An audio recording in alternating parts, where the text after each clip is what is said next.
Hello and welcome to Dad Gives Advice. My name is Orestes, and in this video I want to cover another one of those things that I wish I'd known when I was a lot younger. This video will cover the basics of the US economy and how that works, and some information about businesses and how they work. And this video is going to be a little bit longer than most of my videos because I want to pack in some basic information that we can then use to kind of draw from later on. So if you'll bear with me on the length of this particular video, hopefully we can use this information later and sort of draw from it so that we don't have to keep, I don't have to keep rehashing some of these concepts in other videos, and at least that's the goal. So anyway, this video is going to be mostly about the economy and the way businesses kind of work in a broad basis, from a broad perspective. Nothing too detailed here. First of all, in the United States, businesses and employers are separated among what are called private sector and public sector. And you may have heard of these terms. I'd heard of these terms, for a long time and kind of ignored it because it kind of didn't pertain to me, so I wasn't sure exactly what it meant. But it's good to know these things. It's good to understand what people are talking about when we're talking about private sector and public sector. It simply means that public sector is government organizations, government employers, everywhere from the federal government to all the way down to city and state governments. Anything to do with those kinds of jobs, police and fire, all the departments of all of the governments that are out there that help to run different divisions of either the economy or the country, right? That's called the public sector. Private sector is pretty much everything else. It's general businesses that are out there that are not government related. And that's not only is that your publicly traded companies like Microsoft and Google and Tesla and all these big companies, Amazon and so forth. It's also mom and pop shops that might be out there that might not be public companies, small businesses. Private businesses, that might be confusing, but a private business that's not publicly traded on a stock exchange is considered part of the private sector as well. So that's the basics of that. Now, there's two types of spending that businesses can do. And this is an important concept for us to get our heads around, because people will talk about, and especially if you're young, looking into this, going into your business career, people will often talk about these different kinds of expenditures that businesses do, and nobody stops to explain what they are. So I'm doing that now. So here you go. So there's two different kinds. There's one's called capital expenditures by businesses, capital expenditures, and the other one is called operational expenditures. And those are the basic two kinds of ways that businesses spend money. Sometimes they call this CapEx. You'll hear that thrown about at business meetings at work. And this is sometimes called OpEx for obvious reasons, capital operational expenses. Now, what is the difference? Now, so CapEx is business expenses for durable goods, equipment.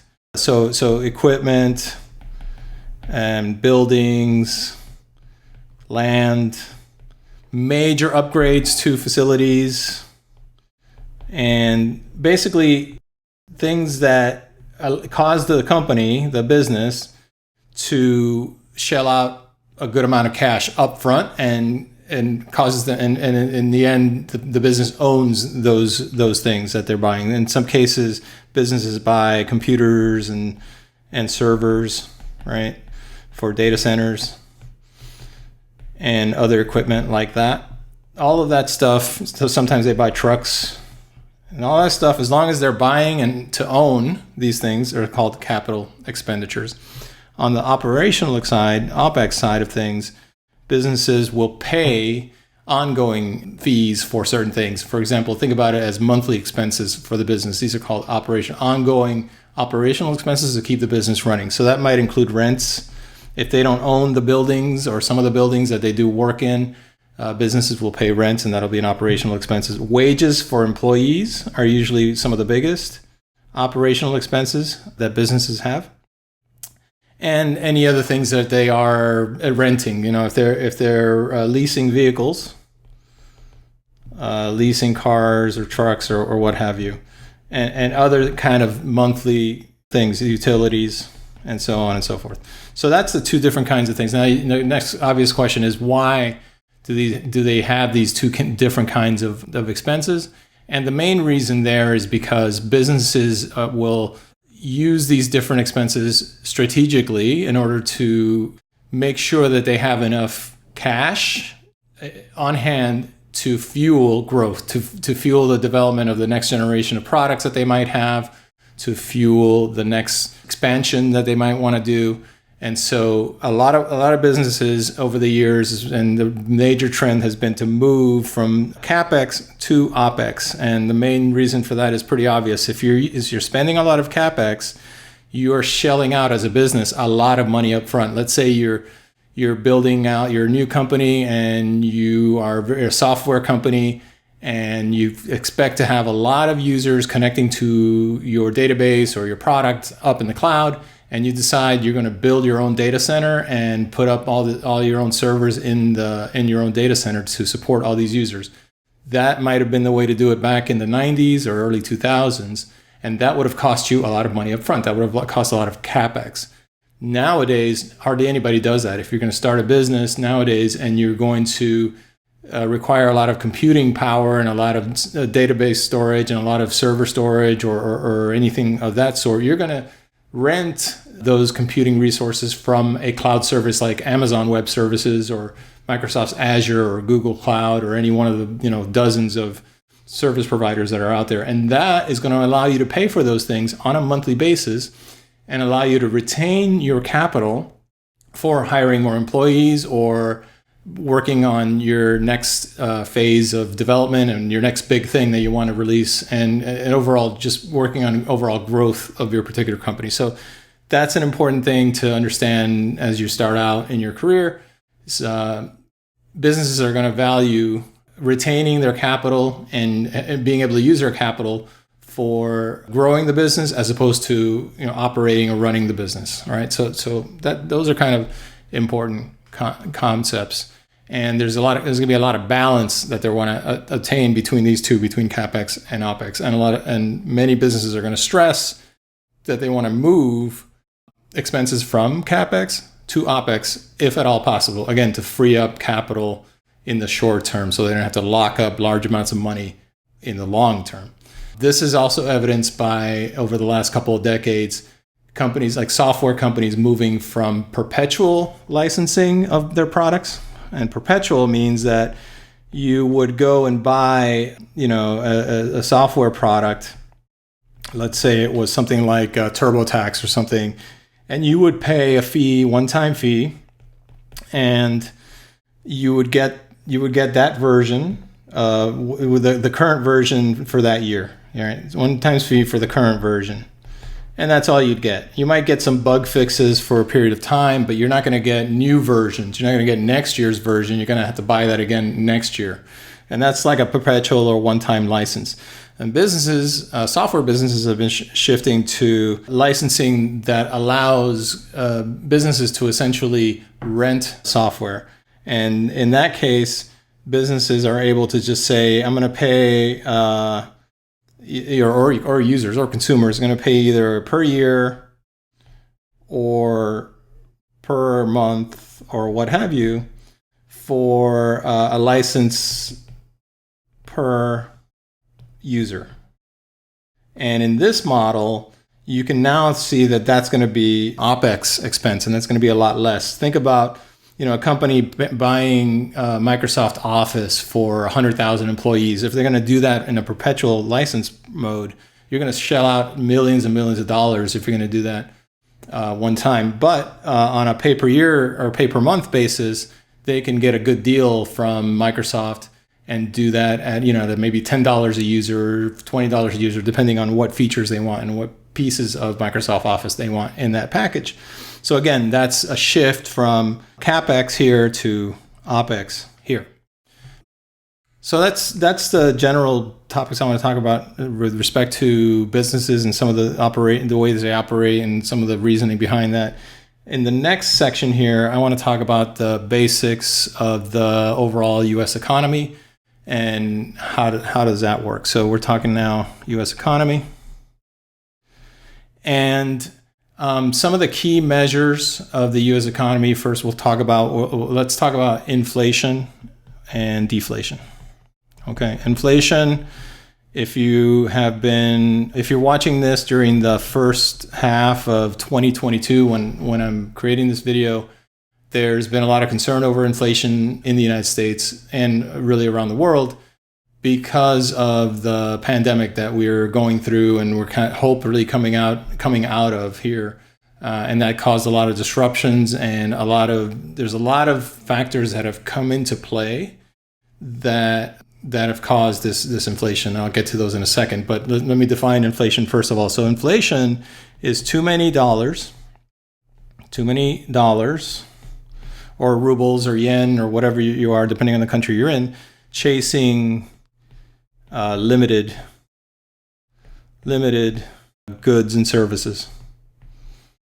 And so you can see immediately that if there's a limited supply of things, of products, of services, and of people willing to provide services, and there's too much money in the economy, there's just a lot of money because of either stimulation of the economy by government, or just it's been a really hot economy and businesses are growing and they're hiring and wages are increasing and there's just a lot of money out there. If there's a lot of money and there's a fixed number of things to buy and a fixed number of people to buy services from, prices are going to be driven upward automatically. Because, for example, in the housing market, if you go in and try to buy a house and the person who's listing the house for sale has listed it for, say, $500,000, within a couple of weeks, they're going to get three or four or multiple cash offers above asking price. Why is that? There's a lot of money out there and there's fewer and fewer homes to buy. So easy money and a limited supply of housing causes everyone to compete and bid prices up, and automatically prices just keep going up.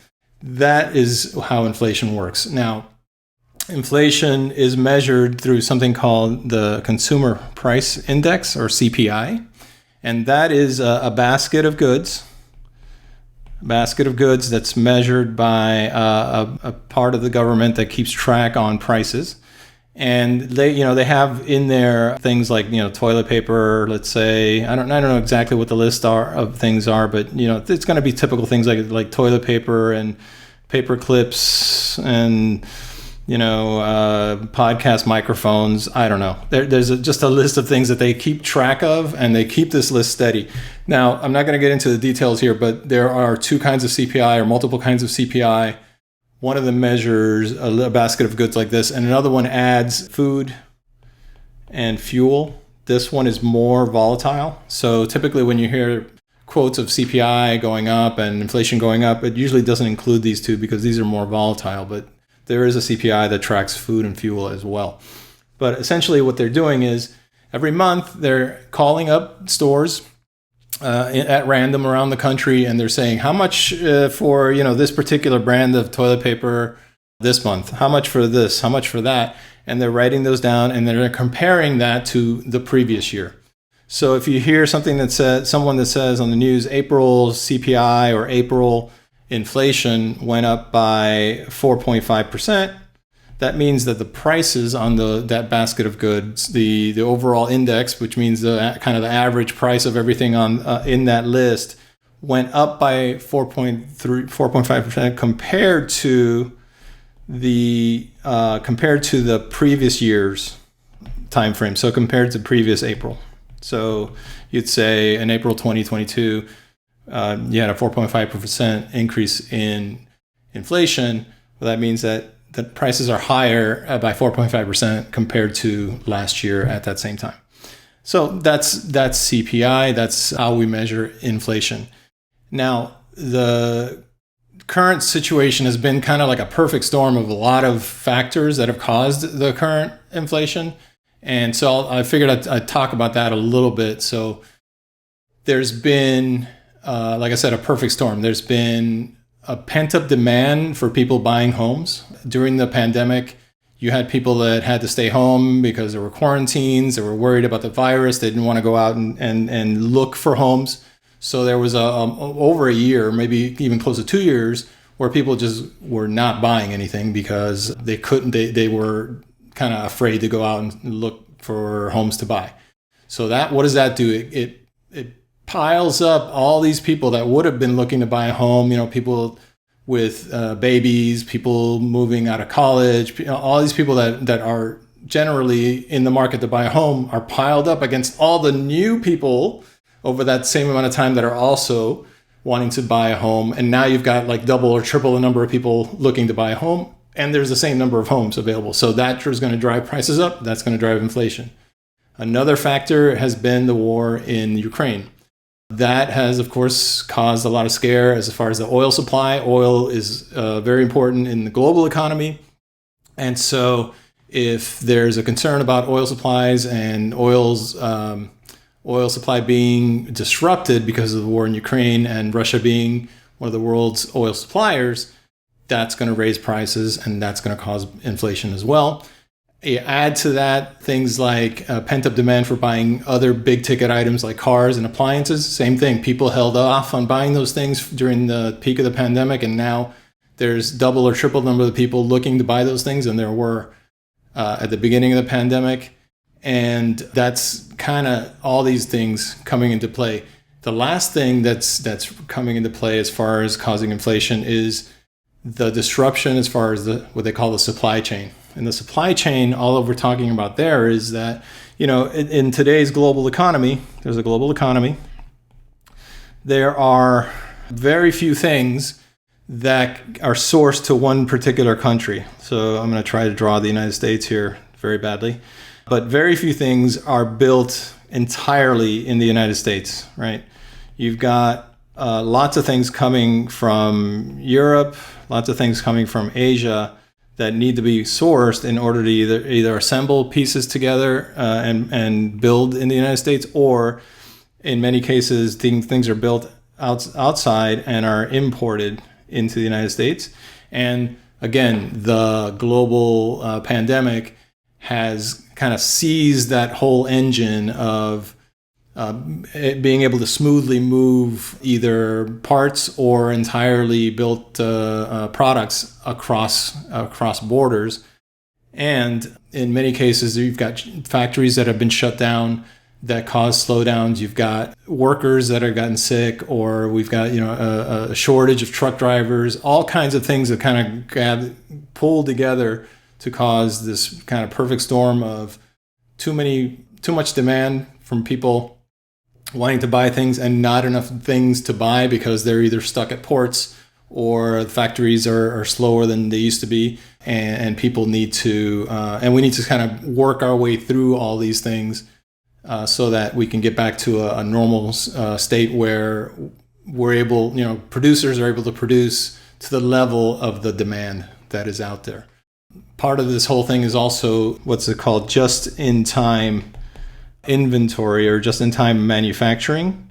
And this is something that is kind of a modern phenomenon in the world. It used to be where, if you're going to build something that you're going to sell, you're going to build a bunch of them and have them sit in a factory or a warehouse until you get orders for these things. Well, now in today's modern world, there's so much communication and there's so much knowledge about how your product is doing and where the demand is around the world that companies don't build up a lot of inventory. They actually wait to see, and they look and see where the demand is going to come from and how much the demand is going to be, and build almost just in time, build almost exactly the number of units that they need so that they don't overproduce and have too much inventory. Too much inventory is not good because it costs too much capital, going back to the previous statements, and it might sit in your warehouse for a long time, and that costs you money as far as having to store that thing, having to potentially update the thing if it sits there too long, or repair the thing if it needs periodic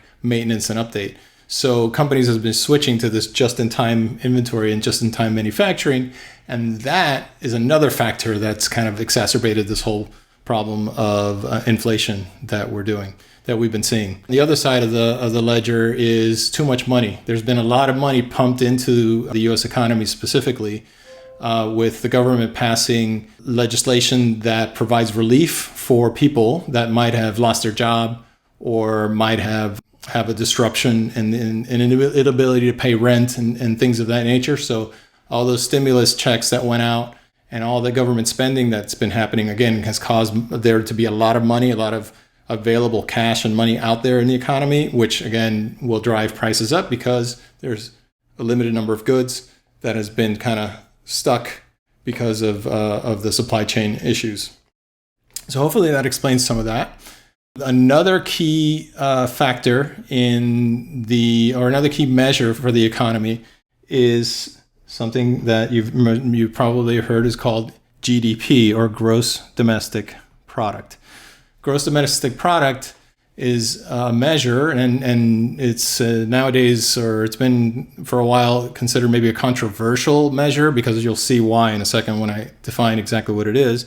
And a lot of people are saying, GDP is a good economic financial measure, but it doesn't measure quality of life. It doesn't measure, happiness index. So there's countries and economies out there that are looking at that. They're looking at, hey, can we have another factor that we calculate that determines whether our people are actually happy? You might have the best GDP in the world, but are people overworked and not happy, right? So that's kind of a thing that they're just being considered.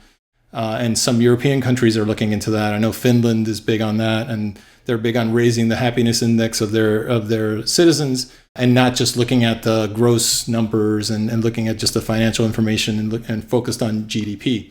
But as far as financial matters goes, as far as the economy goes, GDP is the number that's primarily looked at, and it's the measure that tells you whether the economy is growing or shrinking, and whether or not your overall state of health of the economy is doing well. It's important that your economy continues to grow because your population typically continues to grow, and that is how you get employment. That's how you get more people working. If you have full employment or close to full employment, you tend to have a better overall society. You have less crime, you have more people earning money, and they're able to buy things, and things tend to go along much more smoothly. In a declining economy where businesses are laying people off or firing people, you end up having a much worse situation where you've got people desperate for money and crime goes up, and people start to go hungry and things go off in the wrong direction. So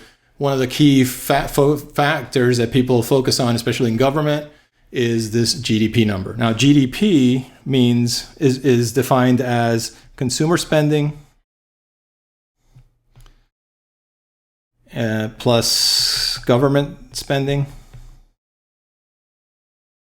plus business capital expenditures. Remember, we just talked about that, capital expenditures, plus exports minus imports. Okay, so you can see why this is looked at as something that maybe is not ideal to measure the happiness or the well-being, the mental well-being of individuals in a country or in an economy, because it's strictly focused on how much are we spending and how much are we exporting. All right, so that and it also gives you a clue as to why there's so much consumerism in the United States and in Western developed countries. Consumer spending is a big part of that. If consumers are spending more and more and more each year, the economy is growing, and that is considered a good thing. Same thing with government. This explains why government spends more and more every year. The U.S. budget just keeps going up and up and up, and never seems to go flat. There's been years when it's been slightly looking like flat, but it still goes up still has gone up 2 to 3% at least every year. And that tells you why, because when that goes up, our GDP goes up. There's more money out there. There's more availability for business to do business with the government. And again, creating more jobs and keeping people employed and keeping people fed, right? So that's a big part of it. Business capital expenditures, we talked about that. That's anything that's a hard asset that a business buys is included in that. Exports minus imports is the balance of trade. So whatever we export out, if we're exporting cars, tools, gadgets, what have you, whatever is going out and other countries are buying, that counts. And then we subtract what we're buying from other countries. And typically in the US, these two are not in balance. Usually we import more than we export. So overall, this is going to be a negative number, and it's going to subtract from GDP, but it doesn't subtract enough that our GDP shrinks. It usually does grow. I'm not going to talk about balance of trade here in a lot of detail because there's a lot to go through, but it suffices to say that in our U.S. economy, that's highly developed and relies a lot on foreign labor, that it's not the worst thing in the world that we import more than we export. It would be interesting, it would be probably better, definitely better for our GDP if we exported more than we imported, but then we'd have probably higher labor costs, and that could impact GDP as well. That maybe is subject for another video, but just suffices to say that it's not the worst thing that we import more than we export. Typically in the developed nation, that's what happens. And in a global economy, that's going to happen because we're not going to have everything that we need in the United States in order to build products and keep the economy going at the tune that it has been going. So that's GDP. By the way, I should have said before that deflation is the other side of the coin of inflation, and the obvious factor there is that deflation is when there's too few dollars chasing too many goods. So picture an economy where there's not that much money out there, people struggling to get by, and there's just so many products out there that it's too much for people to buy. And in that case, you're going to see the opposite of inflation. You're going to see prices go down. It doesn't happen often in the United States. It happens more in other countries, but it can happen. Now, so GDP, again, in a healthy economy, in a healthy US economy, you want GDP growth of somewhere between 2 to 4% per year. And that's going to, that's the kind of like the Goldilocks zone. If you have greater than that, too much greater than that, then, greater than that is going to be what they call a hot economy.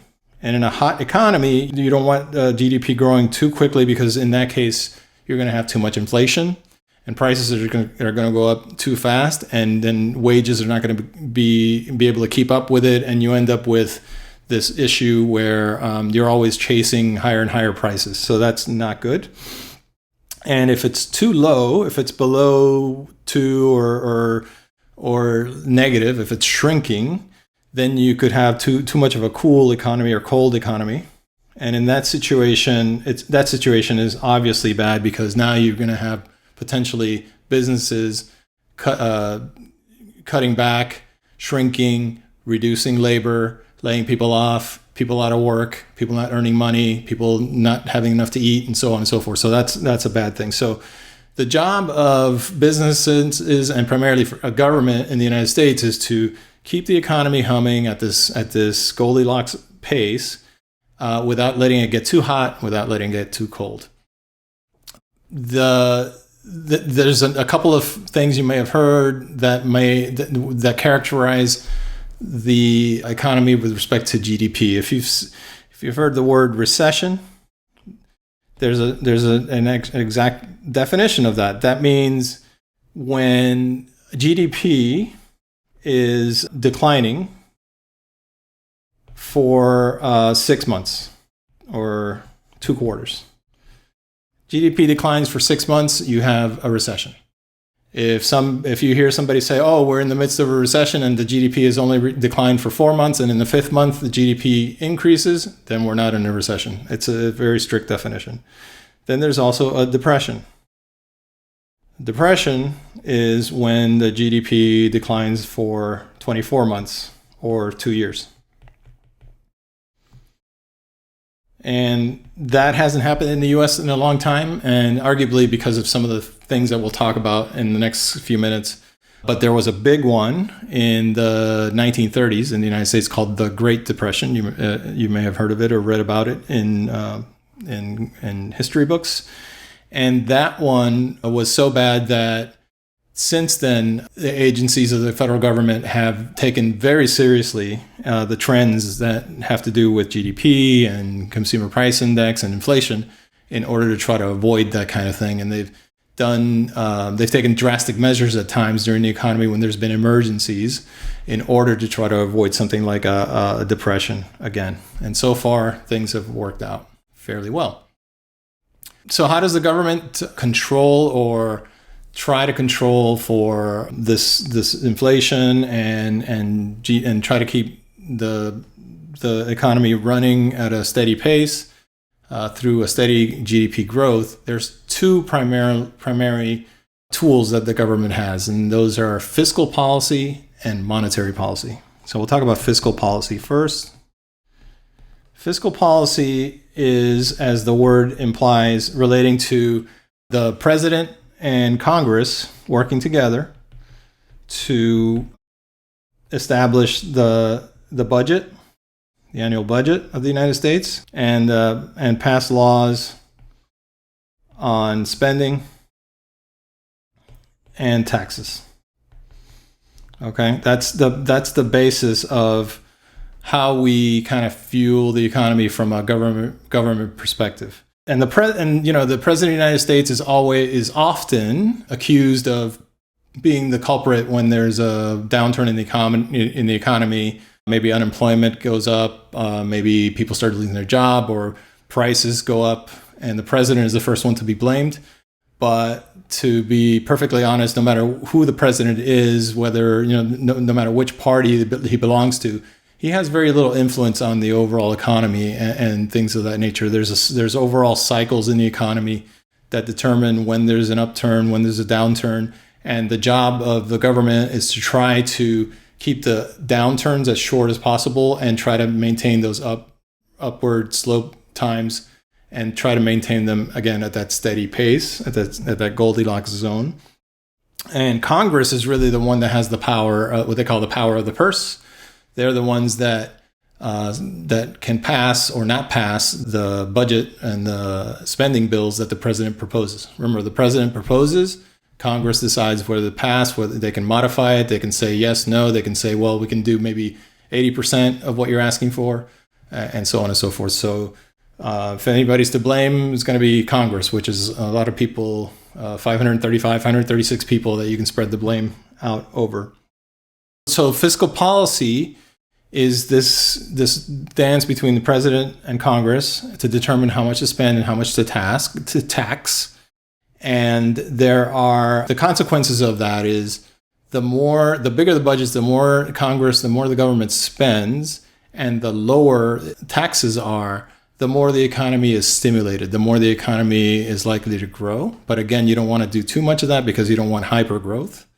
And then the opposite is true. If the government decides we're going to spend less and we're going to tax more, now what's happening is you're putting less money into the economy and taking more money out of the economy by taxing people more, and that's going to tend to weaken the economy and it's going to tend to cool it off. And that's something that they might do if the economy is way too hot and try to control things of that nature. Now, there's a lot of politics involved with Congress and the president, obviously, so they are not going to be very willing to raise taxes or cut spending. So that's one of the kind of the little flaws in the system, which is, you wish you'd had people in charge there that are going to be perfectly honest and look at things coolly and from an objective perspective and decide when to cut spending and when to raise taxes. But typically they're not going to do that because they want to get reelected. So there's other tools that the government has. But before we talk about that, I should say Congress also has the ability to borrow. And that borrowing is some of the ways that we've been fueling our economic growth and also our sort of just running the government for a while now. As you know, the U.S. government or the United States is currently under a pretty large amount of debt. And that debt is essentially the United States borrowing from our own future. That's the way I like to put it anyway. Some people say, well, we're borrowing from other countries. China owns us because they hold a lot of our debt, and Europe holds a lot of our debt. And that's true. When the mechanism of borrowing is that the U.S. issues treasuries, which are essentially bonds that can be anywhere from short term, a few months, to up 10 years or more. And in those treasuries, those bonds, what we're saying is, if you give me $1,000 to the U.S. government, then we'll pay you, semi-annual interest to the tune of, X percent. The longer the term, the more interest you get. The shorter the term, the less interest you get. And at the end of the term, you'll be returned your principal, the $1,000 that you invested. And those treasury bonds and notes are sold to just about everyone. They're sold to individual investors in the United States and abroad, and they're sold to foreign governments. And so, yes, there's a lot of foreign countries that hold U.S. debt, but in the end, we're essentially borrowing from ourselves, because what we're doing is we're anticipating, as has always been, we're anticipating that the U.S. economy will continue to grow, and that eventually, through that growth, we will be able to pay off all those debts and notes, which we always have, and eventually get to the point where we're back in the black and back in what we call surplus, where we don't have any debt. We actually have excess money in the U.S. coffers we can use that for multiple different things. But a lot of people worry about, too much debt for a nation. And, they say, well, if I can't be constantly in debt and year after year owing money, then the country shouldn't be either. Well, while that's true, and it's very good practice for you as an individual to not be in debt and to, always pay off your credit cards, always pay off your bills, and never spend more than you have, whether it's in every month or over a span of a year or multiple years, it's not necessarily true for nations. Nations are just different beasts. They can get into debt, and because we expect that population will continue to grow, GDP will continue to grow, businesses will continue to innovate and do more and more things, and grow the economy to the point where we can overcome the amount of debt that we have. And then the last thing I wanted to say about debt is that in some cases, we have emergencies that come up in the economy. For example, in 2007, we had the housing crisis, where there were some bad investment vehicles that were created, and housing prices collapsed, and our economy was close to going into a depression because of the value of a lot of big companies in insurance and banking dropping significantly, some of them actually going to bankruptcy as a result of that collapse. And in that case, it was better, I argue, better for the country to issue more debt and bail out some of these institutions so that we would not go into a deep recession or a depression, versus saying, no, we're going to let you fail, and we're going to let all those jobs go away, and we're going to let the economy crater at that point. And then now what you have is potentially, again, a long-term recession or long-term depression that's going to be even harder to get out of than if we were to issue debt and then pay off the debt over time, which is what we did. Okay, so that's what fiscal policy is all about. There's two main approaches to fiscal policy that I should mention. One is the Keynesian approach, and this is named after John Maynard Keynes, who was an economist who was very influential in the 1930s, again, during the Great Depression.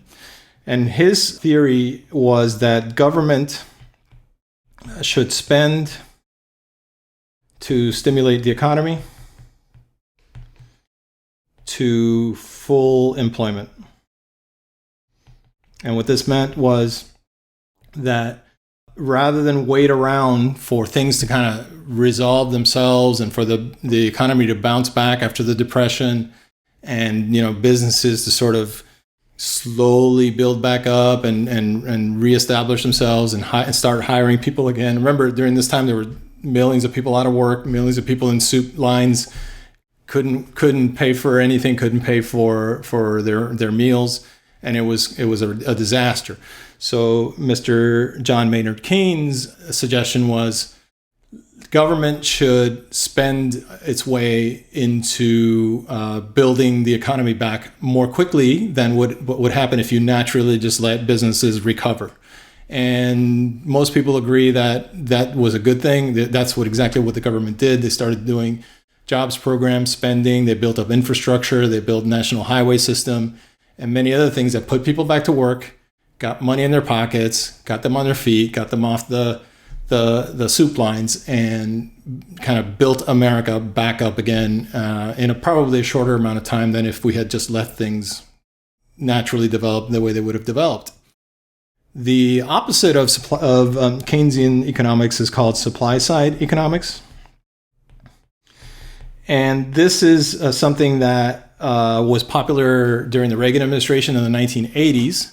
And many people argue that it was a good thing to do at the time, primarily because there was an idea that there was too much regulation in business, which was stifling business from growing and stifling the economy from growing even further. So this is kind of looking at it from the other side of the coin. This is the government staying out of the way. So government out of the way, and basically just deregulating businesses, allowing businesses to grow naturally the way they would if they didn't have too much regulation. And the focus of government in this model is for government to, keep inflation down, inflation low, stable money supply. The Federal Reserve, which we'll talk about in a minute, maintains the money supply. So that was the key thing. And pretty much stay out of the way of business so that business can do its thing to drive the economy to full employment. Now, there's a lot of arguments between Keynesians and supply-side economists. And the bottom line is that I think you need both. I think you need a balance of these approaches depending on the situation and depending on how the current economy is doing. And you really can't afford to be really strict and have a lot of dogma about one or the other. It really has to be a compromise, and occasionally you have to go one direction or the other. It can't be all of one side or the other. So I talked about two main tools that the government has. The other main tool is called monetary policy, and then monetary policy is the domain of the Federal Reserve. And the Federal Reserve is something that I can probably do an entire video on. And there's tons of conspiracy theories out there about the Federal Reserve and how, it's kind of like this voodoo magic that is behind closed doors and you don't know what's going on. And it's, if you look behind the curtain, you'll find it's a little guy there and nothing else behind our entire system. I'm not going to talk about any of that. I'm just going to say that the Federal Reserve, their main job is to enforce monetary policy. And again, in order to help keep the economy growing at a good pace, not too hot, not too cold, and to help control inflation. And they have three different tools that they use to be able to do this. Now, the first one is called the reserve requirement. Okay, now the reserve requirement is actually the least used, but it's important to know that it's there. And so just before I get into that, let me just briefly say, okay, the Federal Reserve is the centralized banking system for the United States, if you're not aware of that. And it is comprised of 12 what they call member banks. Again, they're all part of the Federal Reserve System. And essentially, there are 12 member banks that are scattered across the country. There's San Francisco, Atlanta, New York, and other parts of the country. There's a whole 12 of them. And the reserve requirement says that each member bank in the Federal Reserve System has to have a certain amount of cash on hand as their reserves. So that means that they can't have lent out all of their cash to either commercial banks or their subsidiary banks. They have to have some cash that they keep in order to meet the needs for cash. Let's say some of their commercial banks or some consumers, all of a sudden around the country, a lot of people say, I want my cash for whatever reason. You gotta then bring that cash out of those reserves. And that's what the reserve requirement does. Now, the way the Fed controls for inflation primarily is that they either pull money out of the economy or put money into the economy. If there's too much money in the economy, as there is today, there's inflation, they want to pull money out of the economy. How do you do that? Well, with the reserve requirement is you raise it. You say, raise reserve requirement. And what that means is that, if you pardon my handwriting there, what that means is that, let's say one day the Fed, the reserve requirement is 10%. So that means of all the deposits that are in those banks, the Fed needs to have 10% of it in cash, ready to go in case people want their cash. And they may say, okay, let's raise it to 15%. Now that doesn't happen, but that's just an example off the top of my head. That means that now all of a sudden they have to have more money that they hold in reserve. So that means they're taking money out of the economy, and that's going to cool the economy, and that's going to reduce inflation because there's less dollars out there for people to use. The opposite is true. If they want to stimulate the economy, they will reduce the reserve requirement, right? So that's kind of how that works. It's the government saying, I'm going to pull money out, I'm going to push money in order to fix some of these concerns that are out there about inflation. The way this works is that each member bank, if they don't have enough cash on hand to meet the reserve requirement on a daily basis, this happens every day, believe it or not, they have to then go and get an overnight loan from another member bank. So, if the reserve requirement is 10% and one bank only has 9%, and another bank in San Francisco has 9% and Atlanta has 12%, they can borrow some money from the Atlanta bank to make up for the reserve and make San Francisco whole as far as the reserve goes. By the way, that borrowing comes with interest, and the interest that those member banks charge each other is called the Fed funds rate. So you may have heard of that one, Fed funds rate. And if no bank wants, if the member banks will try to borrow from each other, and if they can't, if they're all short, or like the others don't have enough to cover a short bank, then the member banks have to borrow from the New York Fed. That is called the lender of last resort. And that rate that they charge is called the Fed discount rate. You may have heard of that. That's where that comes in. So the discount rate is if I am the Atlanta Federal Reserve branch and I've asked all my other member branches whether I can borrow money to cover my overnight reserves, and they can't, I have to go to the New York Fed and borrow from them at the Fed discount rate. And then kind of that's how it works. And then the banking system kind of stems from the Federal Reserve out to all of the big industrial banks in the country and all the commercial banks in the country, and those banks can borrow from the Fed or interact directly with the Fed, and kind of that's how these things work, how these things flow through the economy. And I mentioned that the reserve requirement is the least used, but it's interesting to note, what these different rates are all about.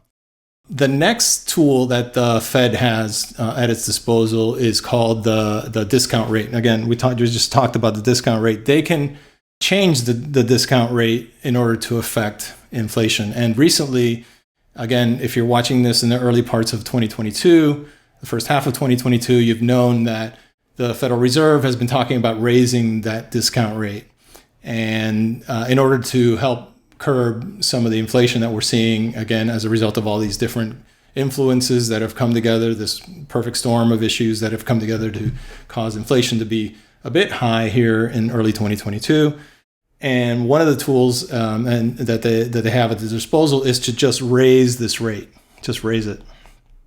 And when they do that, this rate has been low for a very long time because, again, of the housing collapse in 2007. The Fed was very reticent to increase this rate because they were worried about that collapse killing the economy. And so they've been keeping rates really, really low for a long time to stimulate, to keep the economy running, to keep it from faltering, and to keep from falling into a recession. Now, that kind of has come home to roost, so to speak. It's been too long since the rates have been too low. And that coupled with the fact that we've got some inflation going on here, the Fed has decided they're going to start raising this interest rate. And what that does is now when you go out and try to get a loan for a house or a car, it's going to be a higher interest rate. And you're not going to get 2 or 3%. It might be 4 or 5%.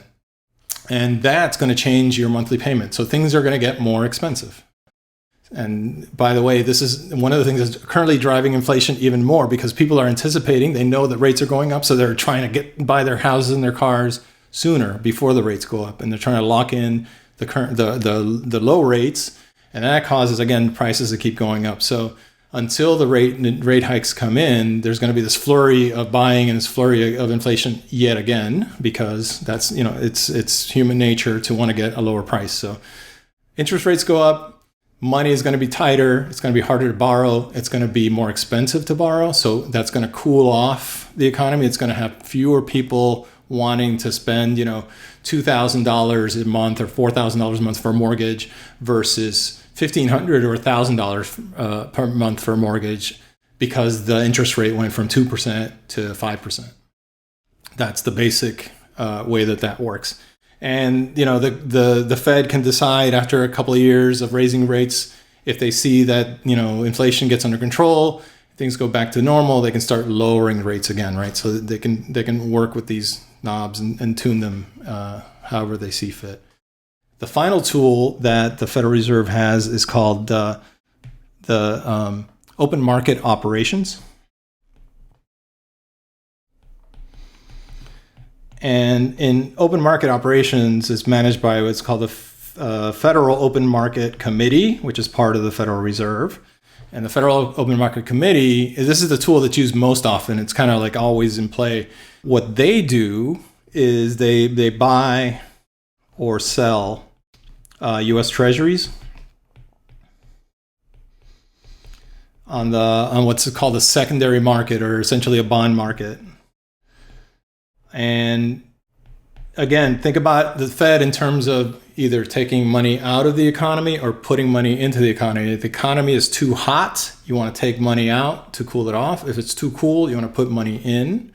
And so buying or selling does that. When the Federal Reserve buys treasuries, it is putting money into the economy, because it's saying, I'm going to give you money for the treasuries that you currently hold. And buying treasuries is going to stimulate the economy. Selling treasuries means they're going to take money out of the economy, because they're going to put a bond out there, or a treasury note or treasury bill, and say, here's a piece of paper, give me some money for it, and I'll pay you interest, and I'll pay you the principal back in a few months or years. And as they're doing that, they're taking money out of the economy and they're cooling it off and cooling inflation down. So that will cool the economy, right? So that's the basics of how the Federal Reserve helps to deal with either inflation or deflation, or periods when the economy is too hot or too cold. And that, along with fiscal policy, is how the overall economy is controlled as best as possible. One final thing I want to go over is monetary policy cycle. So you can think of this overall as a cycle where, let's say we're today where the economy is too hot or growing too quickly. Okay, and the economy is too hot. What happens is the Federal Reserve tightens money supply, and they use those tools that we just talked about to pull money out of the economy, right? And that makes it harder for people to bid prices up, because there's less money around. This, by the way, is called quantitative tightening. You may have heard of that. Quantitative tightening. And this results, of course, in scarce dollars, fewer dollars out in the economy. And that's what you want if you have too hot of an economy. You want to cool it down. Then this will result in rising interest rates. And that's what we'll also see. Not just the Federal Reserve changing, increasing the discount rate, that will happen, but the overall any kind of tightening of money supply will raise interest rates. And then the cycle continues, and now the result of these actions will cause the economy to slow. Okay, that's what you wanted to do when the economy was too hot. And if the economy slows too much, then you're going to see the opposite. You're going to see the other end of the coin. You're going to see the Fed stimulate the economy. And how they're going to do that is by putting more money back in, pushing money back in, using those tools that we talked about. And that's, expanding the money supply.